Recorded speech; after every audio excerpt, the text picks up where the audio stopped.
Right then, hello everyone, and welcome back to Jetset Jeremy, your brutally honest guide to global travel, retirement planning, and the kind of cultural chaos that nobody warns you about before you pack your entire life into a shipping container. I'm Jeremy. I'm originally from England, but have lived in the States for over 20 years now, and I genuinely love it here. But today, we are talking about something that affects a lot of Americans specifically. So if anything, I say touches a nerve, please do accept a preemptive apology from your friendly neighborhood Brit. No offense intended whatsoever. I just call it as I see it.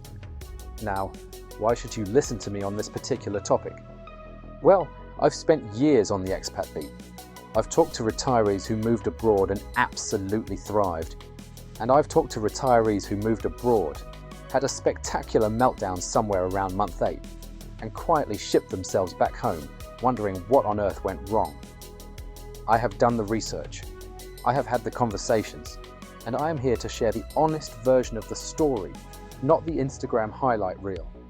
So, today, we're looking at 10 popular retirement destinations where some Americans end up regretting the move, not because the countries are bad, but because the reality is very different from the sales pitch. And before you hit that comment section with your strongly worded opinions, let me be absolutely clear about something important. Not a single country on this list is a bad country. Every single one of them has Americans living there right now who are absolutely loving life. This list is not about bad countries. It is about the gap between expectation and reality. These are good places that sometimes disappoint people who arrive with outdated information, rose-tinted glasses, and a budget built on blog posts from 4 years ago. Now stick around, because we are going to cover some genuinely surprising entries, including a Central American destination that ticks almost every box on paper, but has one rather significant catch, and the number one entry, which is honestly the most beautiful trap in the whole of Europe. If you're planning a move abroad, or even just traveling extensively, having NordVPN in your toolkit is a genuinely smart decision. I'll explain more later. Right then, let's get into it. Counting down from number 10. Number 10, Belize. Belize looks almost suspiciously easy on paper. English is the official language. It is close to the United States. The beaches are beautiful, and the retirement pathway has historically been far less painful than in many countries. No language exam, no gigantic investment requirement, no bureaucratic obstacle course designed by someone having a difficult morning. The regret comes when people confuse easy entry with easy daily life. Healthcare is fine for routine needs, but serious issues often mean traveling to Mexico or back to the United States. Outside the main tourist areas, infrastructure can be patchy. Roads, utilities, internet, all the boring things you only notice when they stop working. Imported goods also make the grocery bill higher than many retirees expect. Belize is not a bad choice. It is just not the simple Caribbean retirement cheat code people imagine. If you need strong healthcare, reliable infrastructure, and a deep expat support network, research the exact town before you fall in love with the view. Number 9, Colombia. Colombia has done an extraordinary job rebuilding its global image. Medellín, Cartagena, and parts of the coffee region now attract Americans looking for lower costs, better weather, and a culture with actual pulse rather than another beige retirement subdivision with a golf cart problem. But Colombia is not the bargain it was even a few years ago. Medellín especially has changed. Popular areas like El Poblado and Laureles have seen prices rise as digital nomads and expats piled in. The second issue is safety. Colombia cannot be researched at the country level. It has to be researched by city, neighborhood, and current conditions, because the experience can change dramatically from one area to another. There is also the language reality. Colombian Spanish is beautiful, but fast, regional, and not always beginner-friendly. The retirees who thrive make a real effort to integrate. The ones who struggle often expected warmth, affordability, and sunshine to do all the heavy lifting. Number 8, Panama. Panama has one of the strongest retirement sales pitches in Latin America. It uses the US dollar, has an established pensionado visa program, offers retiree discounts, and Panama City has modern infrastructure, international flights, and serious medical facilities. On paper, it looks like the sensible grown-up option. The regret is cost.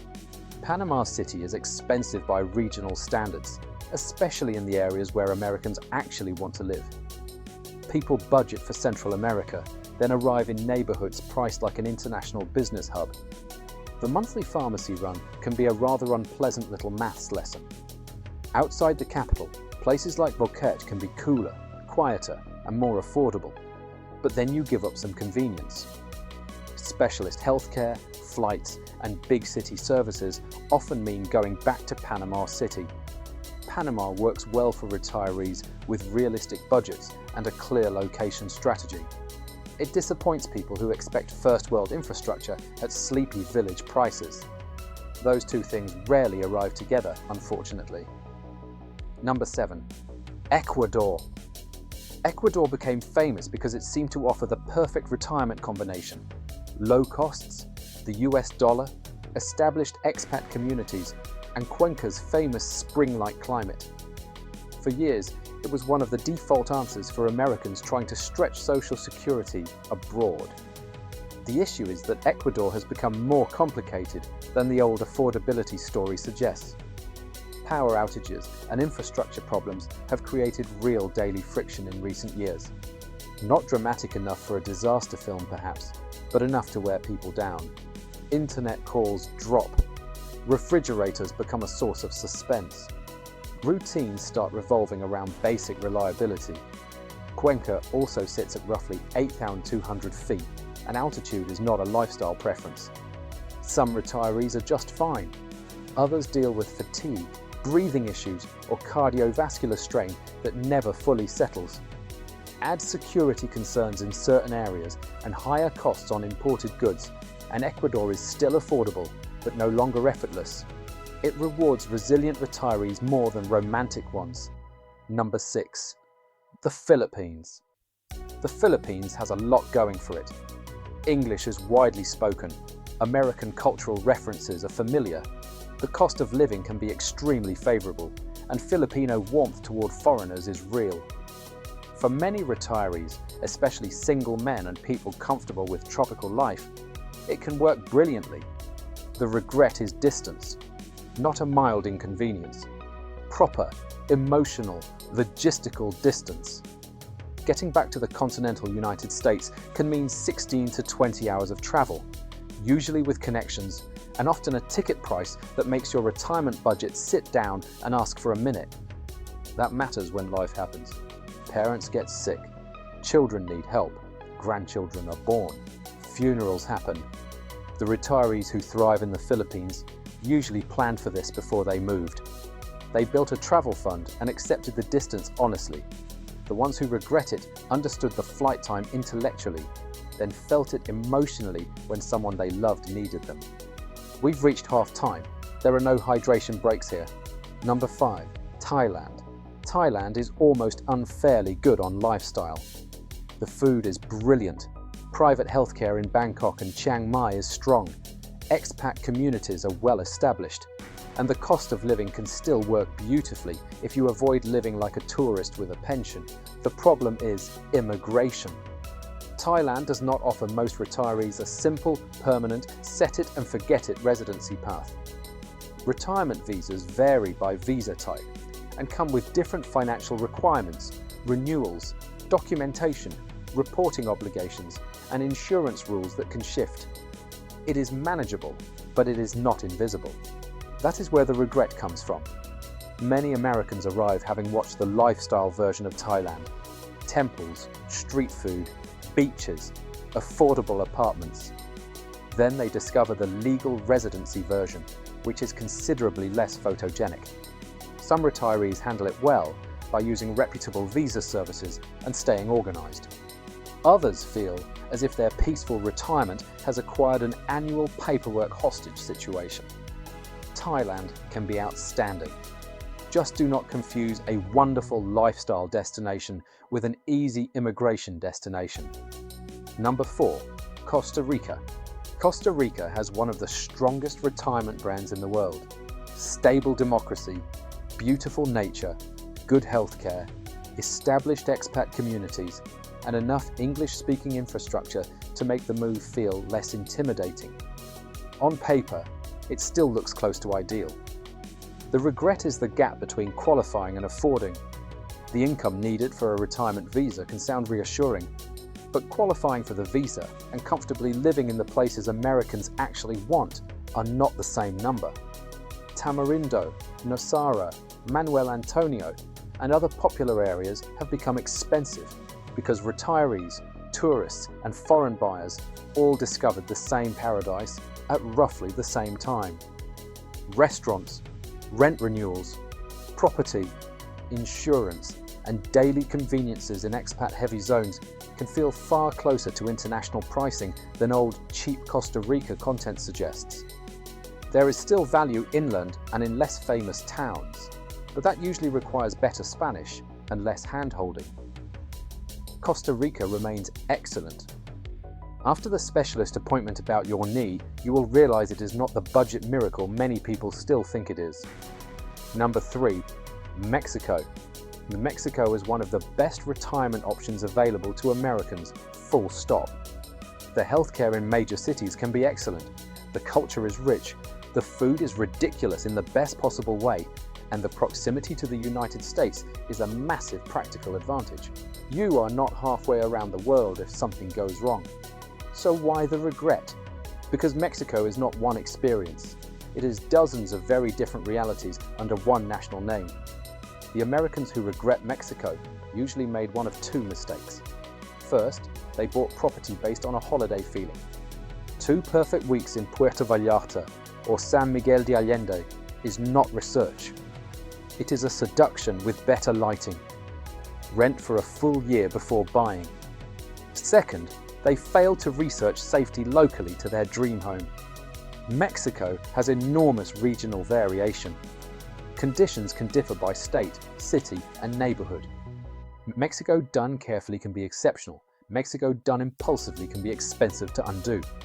Number 2, Portugal. Portugal was supposed to be the answer. Safe, beautiful, relatively affordable, good healthcare, decent English in the cities, and a clear passive income visa pathway.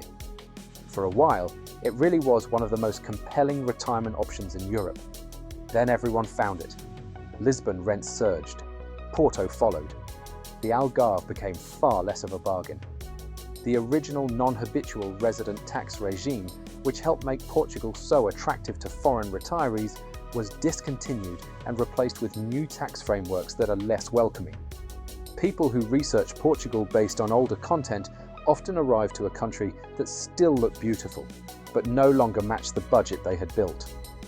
That is the Portugal regret in one sentence. I was not wrong. I was late. The country is still excellent. The safety, food, coastline, healthcare, and quality of life are all real. But the cheap, easy version of Portugal that dominated retirement content for years has largely been priced out of the places Americans most want to live. Number 1, Spain. Spain is the most beautiful trap on this list. The lifestyle is genuinely extraordinary. Mediterranean weather, walkable cities, world-class food culture, strong healthcare, beautiful streets, and a daily rhythm that makes America look like it is permanently late for a meeting. That is exactly why the regret hits so hard. The dream is real, but the cost of accessing it has changed. Barcelona, Madrid, Malaga, Valencia, and the Costa del Sol have all seen serious housing pressure. Remote workers, foreign buyers, tourism, and limited supply have pushed prices up in the places Americans actually imagine themselves living. The visa process is also more demanding than many expect, with financial requirements and documentation that can make the romantic version of Spain feel suddenly very administrative. There is another regret too: failed integration. Some Americans arrive planning to become part of Spanish life, then drift into expat bubbles where English is everywhere, and Spain becomes more backdrop than home. Spain can be magnificent, but it requires money, a good level of conversational Spanish, patience, and a far more realistic plan than "I liked Barcelona on holiday." Don't now. Before we wrap up, I want to give a proper mention to NordVPN, today's sponsor, and honestly one that makes a lot of sense for exactly the audience watching this video. If you are living abroad, traveling extensively, or even just doing your research from home on where you might want to move, a VPN is not a luxury. It is a genuinely practical tool. When you are in another country, your internet traffic crosses networks that you know nothing about. Public Wi-Fi in cafes, co-working spaces, airport lounges, hotel lobbies. All of these are environments where your personal data and financial information can be exposed. NordVPN helps encrypt your connection, which can reduce exposure when you're using public Wi-Fi in airports, hotels, cafes, and co-working spaces. There is also the practical access issue. Streaming services, banking apps, and various websites behave differently depending on where you are in the world. NordVPN lets you connect through servers in dozens of countries, so you can maintain access to the services you use at home, even when you're sitting in a cafe in Medellín or a beach bar in Belize. It works across all your devices simultaneously. The setup takes about 2 minutes, and the link to get started with a discount is down in the description below. Genuinely worth clicking before your next trip or your next move. So what is the through line connecting all 10 of these countries? Not one of them is a bad country. Every single one has Americans living there right now who are genuinely thriving, glad they made the move, and would not swap their situation for anything. The regret does not come from the countries themselves. It comes from the gap between the version of each country that exists in the content people consumed while planning, and the version that exists in actual daily life when they arrived.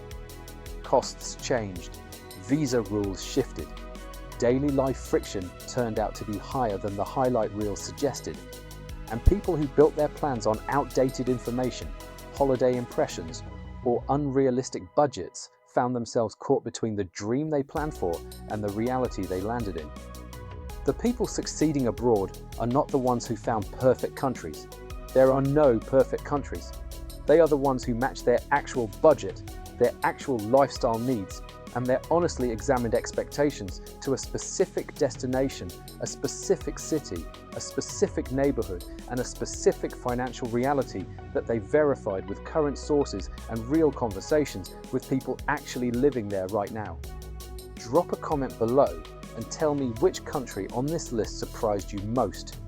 And if you want to know where Americans are actually thriving abroad right now, with the gap between expectation and reality still reasonably manageable, make sure you smash that like button and subscribe to the channel. It genuinely helps get this content in front of the people who need it, and there is a lot more of it coming. There is another video in the Jetset Jeremy catalogue that pairs perfectly with everything we have talked about today.